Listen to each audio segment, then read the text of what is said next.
Boa noite. Estou feliz de poder falar aos irmãos mais uma vez nesse domingo, trazer uma mensagem que seja de esperança aos irmãos e ao mesmo tempo que possa nos confrontar, que o Senhor possa falar aos nossos corações. E eu gostaria, antes de começar, fazer uma oração para que Deus nos abençoe, que abençoe o seu domingo. Você que está ouvindo isso em algum outro dia, que Deus te abençoe e que essa oração seja também sua e possa fazer diferença na sua vida. Então, vamos orar. Deus, nós agradecemos ao Senhor porque podemos chegar uns perto dos outros, apesar da distância, apesar do isolamento necessário nesse tempo que temos vivido. E pedimos que o Senhor fale ao nosso coração, Deus, que o Senhor prepare meus lábios para que sejam um canal tão somente da Tua bênção, que eu fale tão somente aquilo que está na Tua palavra e nada além dela, que o Senhor dê sabedoria e entendimento, Deus, para cada um que ouve essa mensagem também, que possa ser iluminado pelo Teu Santo Espírito e então compreender, Deus, o Evangelho, compreender aquilo que o Senhor tem para nós nesses tempos de crise, onde precisamos tanto reavaliar nossas prioridades diante do Senhor. Essa é a nossa oração, no nome de Jesus. Amém. Nas últimas 2 semanas, nós temos vivido tempos novos, pelo menos para a maioria. O coronavírus está transformando o nosso mundo e a nossa realidade. Se não me engano, Átila Yamarino, que é um doutor em virologia, ele deu uma entrevista e falou exatamente isso, que as pessoas que querem voltar à vida normal querem voltar para um tempo que não existe mais, para janeiro de 2019, quando tudo no Brasil parecia normal, quando na verdade não estava normal. E é interessante, ele vai listando essas mudanças e elas são muito presentes, As pessoas que não gostavam da tecnologia tiveram que se render, têm que aprender a usar, que senão não vão se comunicar com a maioria dos parentes, dos amigos, não vão fazer pedidos para o supermercado, e se quer estar em contato com o mundo exterior ao da casa, precisa usar a tecnologia. Para alguns, o tempo está sobrando dentro de casa, e uma das mudanças que nós temos visto é como que as pessoas têm reagido ao tédio, Tem gente que está querendo férias de casa, férias de estar em casa, de chegar em casa. E tem gente que está doido para voltar ao trabalho e voltar às atividades normais.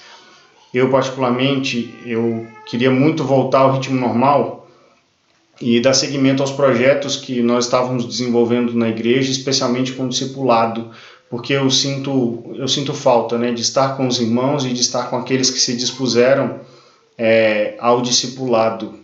É um tempo muito gostoso, assim. Então, eu tenho sentido falta. E dentre todas essas situações, eu creio que todos, de alguma forma, se viram confrontados, questionados de alguma forma sobre o tamanho do controle que nós temos sobre a nossa vida, ou o tamanho que você consegue ter sobre as minúcias, sobre os pequenos detalhes, porque nós estamos com uma crise grande que tem mudado a vida de forma grande também. Então, nós já descobrimos que nós não temos controle, Muitos estão vendo que dependem muito mais do patrão do que imaginavam. Outros estão vendo que dependem muito mais do governo, da política, do que imaginavam. Outros ainda dependem dos filhos, outros dependem dos vizinhos, porque são as pessoas que estão buscando os mantimentos no supermercado. Então isso é muito difícil, A gente está vendo que na realidade nós não temos controle. E não adianta a formação que você tem, não adianta o conhecimento que você tem, a saúde, o vigor físico, seja lá o que for para o trabalho, se os postos de trabalho não estão abertos, Então, a nossa vida ela é sempre uma teia, E onde se um ponto é tocado ou cortado, toda a teia balança, toda a teia ela é ela sofre, né, de alguma forma. Então, até mesmo gerenciar o tempo dentro de casa, tendo teoricamente mais tempo, é um desafio, uma vez que parece que não havia muito tempo, as atividades elas estão se acumulando, né? Antes parecia que você tinha um mundo de coisas para fazer, não, agora eu tenho tempo, mas as coisas continuam se acumulando. Não sei para vocês, mas essa é a minha sensação e a sensação de alguns que eu tenho conversado. Então, os pais, né, que os filhos iam para a escola, agora os filhos estão dentro de casa, e antes tê-los em casa era mais tranquilo, porque era um tempo de diversão, agora é muito tempo livre, tem que ser mais ativo em arrumar atividade e tudo. A nossa vida ela está sempre entrelaçada com coisas que nós não temos controle. Então, eu gostaria de pensar com vocês sobre o tamanho do controle que nós exercemos em nossas vidas e os efeitos de não termos uma boa visão sobre esse controle. É importante a gente perceber o tanto que nós temos controle da nossa vida e os efeitos de nós percebermos o tamanho desse controle.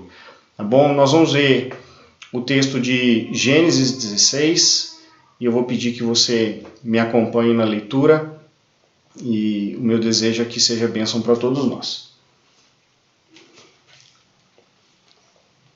Nós vamos ler todo o capítulo, do versículo 1 até o 16, então me acompanhe, por favor. Ora, Sarai, mulher de Abrão, não lhe dava filhos, mas tinha uma serva egípcia, chamada Agar. Então Sarai disse a Abrão: Eis que o Senhor me impediu de dar à luz filhos. Tome, pois, a minha serva. Talvez assim eu possa ter filhos por meio dela. E Abrão concordou com o plano de Sarai. Então Sarai, mulher de Abrão, tomou Agar, sua serva egípcia, e a deu por mulher a Abrão, seu marido, depois que ele já estava morando durante 10 anos na terra de Canaã. Ele teve relações com Agar e ela ficou grávida. Ao saber que estava grávida, Agar começou a olhar com desprezo para sua senhora. Então Sarai disse a Abrão: Seja sobre você a afronta que é feita a mim. Eu mesma pus a minha serva em seus braços. Ela, porém, vendo que engravidou, me olha com desprezo. Que o Senhor julgue entre mim e você. Abrão respondeu a Sarai: Você continua a ter controle sobre a sua serva. Faça com ela o que melhor lhe parecer. Então Sarai a humilhou, e Agar fugiu da presença dela. Quando o anjo do Senhor a encontrou junto a uma fonte de água no deserto, junto à fonte no caminho de Sur, perguntou-lhe: Agar, serva de Sarai, de onde você vem e para onde vai? Ela respondeu: Fujo da presença de Sarai, minha senhora. Então o anjo do Senhor lhe disse: Volte para sua senhora e sujeite-se a ela. E o anjo do Senhor disse também: Aumentarei em muito a sua descendência, de maneira que de tão numerosa não poderá ser contada. E o anjo do Senhor continuou: Você está grávida e dará à luz um filho, a quem chamará Ismael, porque o Senhor ouviu o seu grito de aflição. Ele será entre os homens como um jumento selvagem, a sua mão será contra todos, e a mão de todos será contra ele, e habitará diante de todos os seus irmãos. Então Agar deu ao Senhor, que havia falado com ela, o nome de Tu és o Deus que vê, porque ela dizia: Neste lugar eu olhei para aquele que me vê. Por isso, aquele poço se chama Beer-lahai-roi, fica entre Cádiz e Bered. Agar deu à luz um filho a Abrão, e Abrão chamou de Ismael o filho que Agar lhe deu. Abrão tinha 86 anos quando Agar lhe deu à luz a Ismael. Veja o desenvolvimento da história. Primeiramente, as promessas de Abraão. Desde o capítulo 12 de Gênesis, nós vemos a história de Abraão, que na verdade chama Abrão e depois Deus muda o seu nome para Abraão. Da mesma forma, Sara, que se chamava Sarai. Tá? Ele é chamado para sair da sua terra, do meio dos parentes, para ser o pai de uma grande nação, e essa nação seria baseada na sua fé. Nós vemos isso no Novo Testamento, mas no Antigo Testamento, descendência significava descendência mesmo, de sangue. E Abraão, quando recebe essa promessa, ele tem 75 anos. Ele não tinha filhos e Sara era estéril. E ser estéril naquela época era considerado uma maldição. Mas não existe impedimento ou alguma limitação para que essa limitação seja para a glória de Deus. E Sara vai perceber a glória de Deus no processo. Tá? Deus ainda vai reafirmar a promessa para Abraão, né, de que ele teria uma grande descendência, mais algumas vezes. Gênesis 13, 15 e 16, Gênesis 15, 4, Gênesis 17, 2, 17, 16, 17, 19, Gênesis 18, 10 também. Só lá no capítulo 21, depois de 25 anos, depois da promessa, é que Isaac nasce. Né? Tem muito tempo aí. Ele sai com 75 anos, né, de Tera e vai para Canaã. E lá, aos 75 anos, ele recebeu a promessa. Somente aos 100 anos que Isaac nasce. É muito tempo depois. E nesse meio tempo a gente vê a interferência de Sara. No meio do caminho tem Agar e Ismael. Sara não podia ter filhos, né, e com toda certeza existia um luto nela por não poder ter filhos.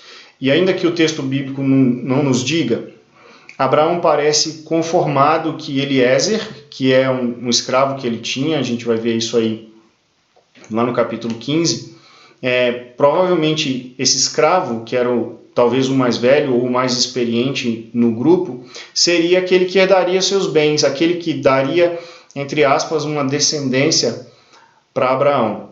Mas o fato é que Abraão, apesar de ter recebido a promessa da descendência, ele não parecia muito crente de que isso ia acontecer. E Sara, diante disso, ela toma uma atitude. E eu não quero entrar no mérito se essa atitude culturalmente está certa ou errada, ok? Eu não vou lidar com o mérito de como o texto lida com as questões culturais que eram daquela época e são completamente diferentes da de hoje, como a escravidão e o casamento, ok? Sara pega Agar, a sua escrava, e entrega para Abraão, né, para que ela gerasse um filho em seu lugar. E isso era muito comum na época, e nós vamos ver isso pelo menos mais 2 vezes no livro de Gênesis, com as esposas de Jacó, mas, se não me engano, ainda outros episódios que acontece. Ela pega a escrava e entrega para Abraão, e Abraão vai gerar, então, um filho em Agar para ser filho de Sara. Tá? Seria algo mais ou menos como uma barriga de aluguel, só que primitiva. Acontece que Agar, depois que ela engravida, ela acha que subiu de posto e ela despreza Sara como sua senhora. A coisa sai do controle de Sara e Sara ela fica enraivecida, né? Ela fica irada. Ela humilha Agar e expulsa ela de casa. E o texto vai falar que Agar foge da presença da sua senhora. Deus, então, ele busca Agar e trata ela de colocar no lugar onde ela deveria estar. Ele coloca Agar no seu devido lugar, e devido ao fato de que ela pensou de si mais do que deveria. E Sara também é colocada no lugar dela e precisa conviver com Agar e com o menino, que é Ismael, por 14 anos, até o nascimento de Isaac. Por ser descendente de Abraão, Ismael ele é guardado pelo Senhor, mas essa não era a promessa original. Na verdade, Deus não mudou os planos, a promessa de Deus continua por meio de Isaac, mas Deus promete abençoar Ismael por ser filho de Abraão. A promessa de Deus é de que o filho da promessa, ou aquele que seria dado a Abraão para ser uma grande nação, ele viria dentro dos padrões familiares instituídos por Deus na criação. Então, essa era a promessa. Nós temos, então, uma confusão aí no meio, que é exatamente o ponto onde eu quero tirar algumas lições para nós. Tá? E a primeira lição é do engano do controle. Veja só como acontece na história de Abraão. A vida corre muito bem, aparentemente, e Gênesis não nos dá detalhes precisos sobre os corações, né, de Abraão e de Sara antes dos eventos, mas nós sabemos que Abraão se casou com Sara, eles formaram uma família, e Abraão era um homem próspero. Tudo que ele fazia ia muito bem, porque Abraão era abençoado por Deus, e além de ser abençoado por Deus, com certeza ele era um bom gestor daquilo que ele tinha. E quando está tudo dando certo, Deus tira ele do lugar que ele estava para uma terra completamente desconhecida. Quando eles chegam nessa terra, Deus permite um tempo de fome, tá, na terra de Canaã, e então Abraão vai para o Egito. Lá acontece uma confusão, ele volta do Egito e parecia que as coisas iam se acertar. Os pastores do rebanho, né, de Ló, que era seu sobrinho, tinha saído junto com ele, de Tera. Eles brigam, esses pastores brigam e Ló e Abraão precisam se separar. Depois que eles se separam, parece que a paz vai voltar a reinar, e o sobrinho dele é levado cativo numa guerra, né? E Abraão, ele entra literalmente numa operação de resgate, ele provoca uma guerra, né, para buscar o seu sobrinho, e ele é bem sucedido naquilo que ele faz, e é um texto muito bonito quando ele volta e é abençoado então por Melquisedeque. Você pode ir lá no capítulo 14, né, de Gênesis para conhecer a história. Quando as coisas começam então a se estabilizar, depois disso, Deus relembra Abraão da promessa, da descendência, e existe calma por um tempo. E esse tempo ocioso é que é um problema. Não estar ocioso é um problema, né, mas é durante esse período na vida de Abraão e Sara que acontece o episódio que nós lemos. Perceba que Abraão e Sara, eles não tinham controle sobre nada, né? Toda vez que a vida parecia que ia estabilizar, Deus desestabiliza a vida deles. Deus os encaminha de uma forma que os planos dele, né, Deus, sejam cumpridos, e isso tira completamente Abraão e Sara da zona de conforto deles. O tempo todo eles são levados de um lado para o outro, são pegos de surpresa por novos acontecimentos, e não existe sossego na vida deles. Essa é a nossa vida, tá? Existe um engano sobre o controle, porque nós fazemos planos, nós marcamos agenda, nós comprometemos o nosso dinheiro, comprometemos o nosso tempo, acertamos o alarme de noite para acordar cedinho, e na hora de acontecer surge milhares de outras demandas que nos tiram completamente do curso. Nós mesmos, aqui em casa, nós estávamos planejando as férias para o dia 16 de março. Nós estaríamos hoje, né, hoje dia 29, em férias. E o corona simplesmente desmarcou as nossas férias, não avisou nada para a gente, foi cancelando todas as possibilidades de saída, né, que não eram muitas, mas nós tínhamos planejado passar num lugar, ir para a casa dos meus pais, e de repente não dá para ir para esse lugar, porque teria aglomeração, e já não dá para viajar, porque eu não poderia levar uma situação de risco para os meus pais, né? Então, da noite para o dia, literalmente, nós tivemos que refazer os planos completamente. Outros, eu sei que estavam fazendo planos e assumiram compromissos que simplesmente foram desmarcados pelas circunstâncias. E até mesmo sair de casa, né, para pequenos eventos, mesmo fora de coronavírus, é uma incerteza completa, né? Pode furar um pneu, pode dar uma indisposição intestinal, você pode ser assaltado, pode ficar gripado, pode tropeçar no meio do caminho, né? Quando a gente estava saindo da maternidade, depois que Levi nasceu, meu filho do meio, a gente ajeitou ele todo bonitinho e deu a hora, vamos sair? Tá bom, vamos sair. E aí a gente sente aquele cheiro de aviso, né? e a gente tem que voltar e trocar a roupa dele completamente, porque simplesmente era a hora dele. Então, os nossos planos eles são mudados completamente. Nós não temos controle. O controle é uma ilusão nossa, ou um desejo nosso, desde o Éden, né? Eva quer ter o controle sobre o conhecimento do bem e do mal e ela come do fruto. O controle é uma ilusão do ser humano, da mesma forma que Abraão estava sujeito a uma série de eventos fora de controle, né? Nós olhamos para a vida dele, nós olhamos para a vida de Paulo, de outros personagens, e eles também não tinham controle sobre nada. Abraão recebe a promessa da descendência, mas nem por isso ele deixou de viver e lidar com os eventos que estavam aparentemente fora, né, do escopo ou do ambiente da promessa. A promessa não teve efeitos imediatos, né, e isso com certeza gera angústia. A própria Sara fica angustiada e então ela com 75 anos, ela toma a decisão de entregar a sua escrava para Abraão, né? O controle, ele é um engano que nos tira os olhos de Deus e nos deixa irresponsáveis em relação àquilo que de fato é importante.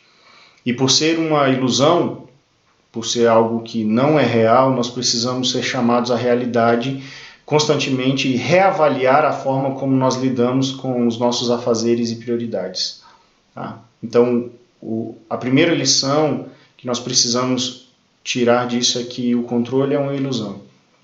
A segunda é que existe uma idolatria do controle. Tá? Sara sabia da promessa, ela também aguardava a promessa, e se Deus cumprisse de fato a promessa, ela seria uma mulher agraciada, né, que saiu de uma maldição para uma bênção.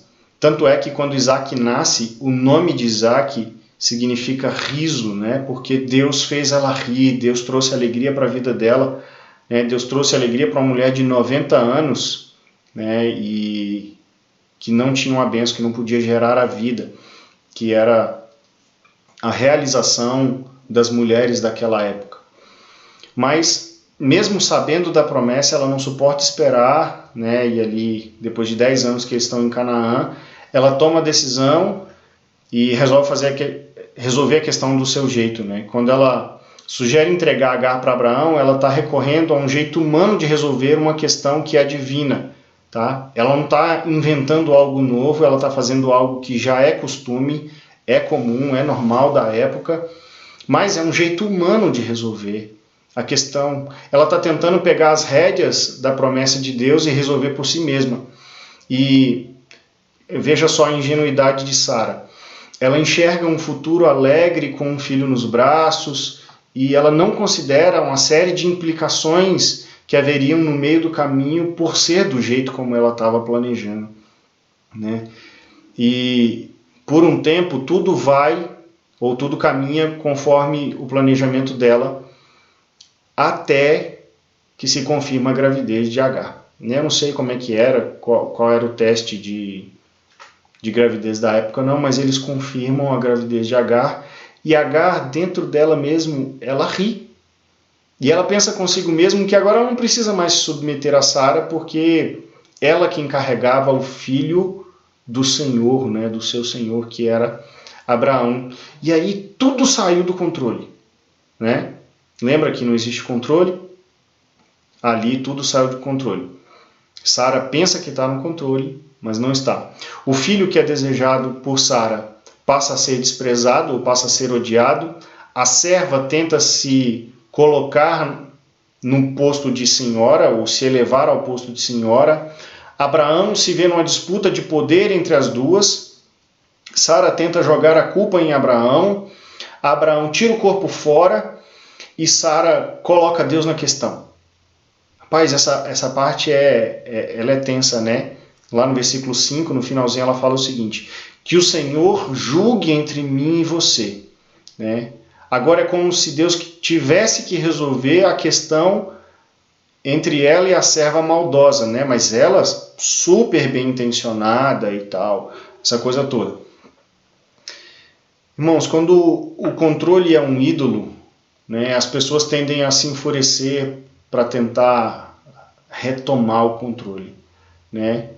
O clima é de perda, é de raiva, e o que aconteceu com Sara não é diferente do que acontece com muitos de nós quando vemos que que os nossos planos estão indo por água abaixo, né? Rapidinho,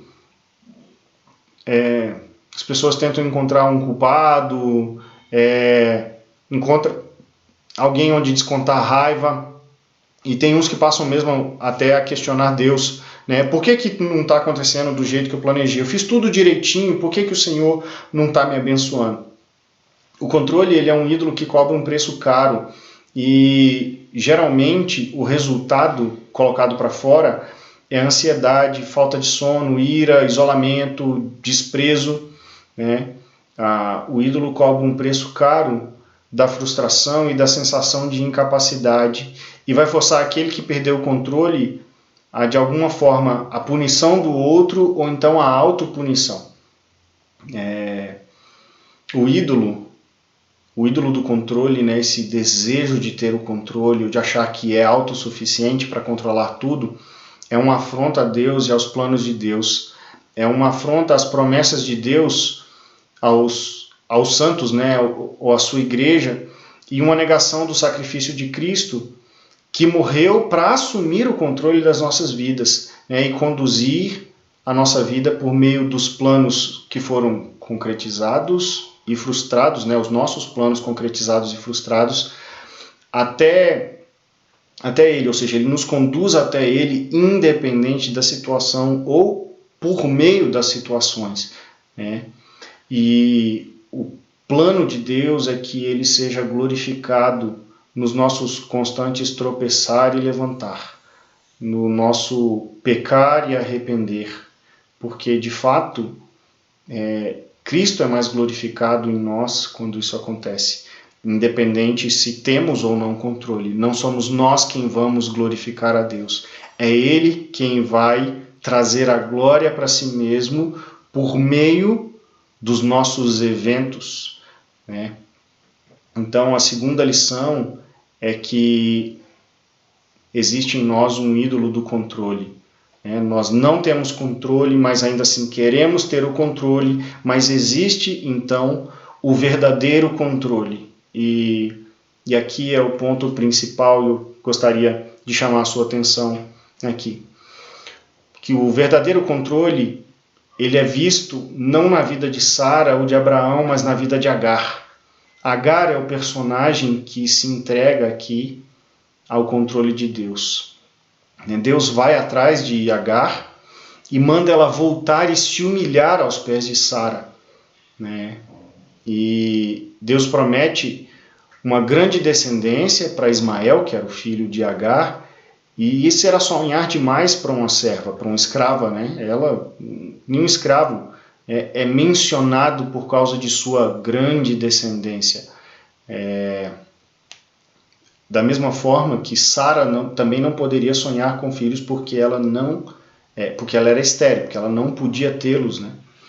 Então, Agar, ela volta para casa, ela se humilha, ela volta a ser escrava da mulher que despreza ela. E eu não sei, a história não narra, mas talvez Sara, a partir daquele momento, começa a colocar um fardo mais pesado ainda em cima de Agar, e isso é bem possível, né? Nós vemos que existe uma rixa ali das duas mulheres nos textos e nos capítulos que se seguem, né? Mas Agar, antes de se humilhar diante de Sara, ela se humilha diante de Deus. Foi assim que Deus desejou e foi assim que Ele esquadrinhou, né? Foi assim que Ele planejou. E Agar não tenta tomar as rédeas da sua vida. Ela não fala assim, Deus, eu vou fazer do meu jeito, obrigado pela descendência numerosa, mas eu vou fazer isso de uma outra forma. Não, ela se coloca humildemente debaixo da proteção do Senhor, num lugar em que ela não estava confortável e nem mesmo ela era bem-vinda. Agar, ela ouve a promessa e ela afirma, tu és o Deus que vê. Agar percebe que o controle está nas mãos de Deus e que ele vê e percebe tudo. E ele age para que tudo continue a acontecer conforme os seus planos, né? Conforme a sua própria vontade. Deus faz isso. Né? Agar é um exemplo humilhante para todos que agem como se fossem gerentes das suas vidas, como senhores de si e que, de uma forma muito orgulhosa, soberba, né, pensam que podem decidir até mesmo as pequenas questões da vida, ignorando o agir de Deus e sem mesmo pedir a Deus, sem orar a Deus e compartilhar com Deus os planos. Né?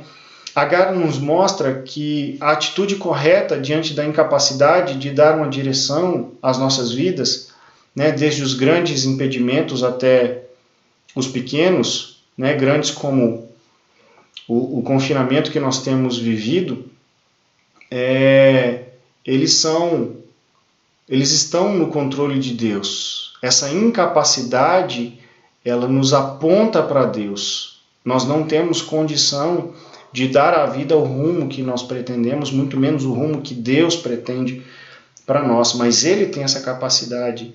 Então, Deus, Ele nos convida em Cristo a vivermos como Agar, ou ainda como Paulo, né, que diante das possibilidades ou impossibilidades que se apresentavam diante dele, em vez de reclamar, ele usava essas oportunidades para continuar cumprindo o seu objetivo. Ele tinha um objetivo estabelecido, independente do caminho que ele ia fazer, ele ia chegar nesse objetivo, não em desobediência ao Senhor, mas aproveitando as oportunidades, né, ainda que não fosse como ele havia planejado. A idolatria do controle, ela deve ser abandonada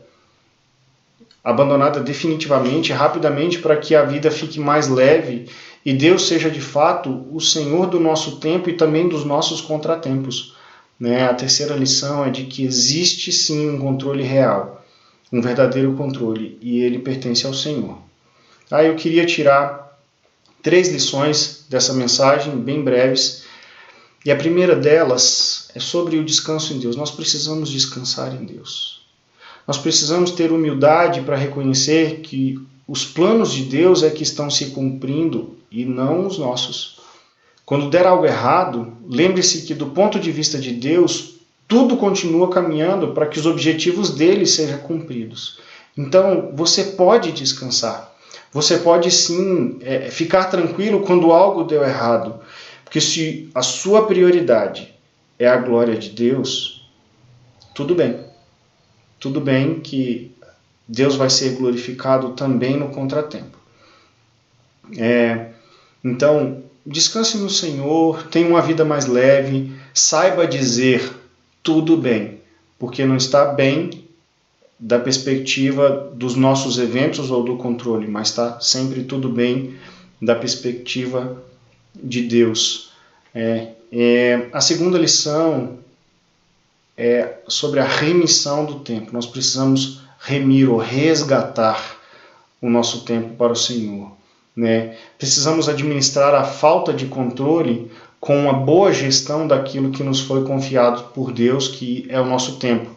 Efésios 5, de 15 até o 17, vai dizer o seguinte: portanto, tenham cuidado com a maneira como vocês vivem, e vivam não como tolos, mas como sábios, aproveitando bem o tempo, porque os dias são maus.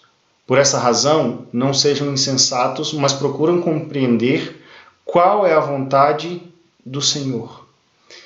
Saber a vontade do Senhor nos ajuda, né, nos salva de tomar decisões insensatas, né, nos ajuda a tomar decisões sábias com os recursos que Ele nos dá. Nem sempre nós temos tudo na mão, mas tudo que temos serve para atender à vontade de Deus. Então nós precisamos remir o nosso tempo, descansar, remir o nosso tempo e então estabelecer o foco naquilo que é mais importante. Tá? Deixar de gastar tempo no que não gera fruto para Deus. Entender que o nosso fazer, as nossas atividades, o nosso planejamento, o nosso desplanejamento, a nossa perda de controle ainda é glória para Deus. Então, nós, com o foco no que é mais importante, nós podemos esquadrinhar nossa vida e entender também quando Deus nos tira do controle. O meu convite para você é que você descanse no Senhor. Você está vivendo uma situação em que você não está no controle, você está dependendo de vários agentes, né? Um vírus, um governo, um patrão, o dinheiro do seu patrão, não o que está no seu bolso, mas aquele que precisa chegar no seu bolso. Se você é patrão, o dinheiro que está na mão dos seus clientes, ou que vai faltar nos seus clientes, ou que vai sobrar, sei lá. Mas nada disso está na esfera do seu controle. Então você precisa descansar no Senhor. Ele não vai deixar faltar. Ele nunca deixa faltar. Não o supérfluo, mas o essencial. Ele não vai deixar faltar. Então, se ele não vai deixar faltar, nós então temos como recorrer a ele e pedir para que ele tranquilize o nosso coração. Nós precisamos nos humilhar debaixo da potente mão de Deus, para que ele, então, no controle das nossas vidas, nos traga aquilo que é mais essencial nesses tempos onde nos falta a paz porque não temos o controle. Ele vai nos dar a paz que excede todo entendimento. E eu quero, então, orar pela sua vida. Pedir para que você abandone o ídolo do controle, para que você volte constantemente a lembrança a esses pontos de que é Deus quem está no controle da história, é Deus quem está no controle da sua vida também. Tá bom? Vamos orar? Deus, eu te agradeço porque o Senhor não nos deixou à mercê da nossa administração, porque nós somos falhos. Nós deixamos a desejar e muitas vezes nós ignoramos os teus propósitos. E é com gratidão que eu quero lembrar do sacrifício de Jesus Cristo na cruz, que nos resgatou do nosso procedimento inútil, como diz lá em 1 Pedro, Deus. Obrigado por isso, porque o Senhor nos resgatou por uma vida completamente nova e em paz apesar de nós. E eu quero pedir que o Senhor traga à nossa mente, ao nosso coração, a paz que excede todo entendimento. Que o Senhor ajude todos nós, especialmente aqueles que têm mais dificuldade nessa área, Deus, a entregar o tempo e o controle para o Senhor, para que possa, então, vivenciar essa paz de fato. Quero pedir por aqueles que ainda são rebeldes à Tua palavra, Deus, não necessariamente ao controle, mas a toda a vida. Aqueles que já ouviram o Teu Evangelho tantas vezes, mas que têm se negado, Deus, a deixar o controle de suas vidas, para que o Senhor possa guardá-las eternamente no Senhor. Tenha misericórdia delas e abra os olhos, Deus, espirituais de cada uma delas. É o que te pedimos, no nome de Jesus. Amém. Um grande abraço para você, um excelente resto de dia e o meu desejo é que todo o nosso descontrole seja um sucesso na mão de Deus, trazendo paz no nosso coração. Tá? Grande abraço, com Deus.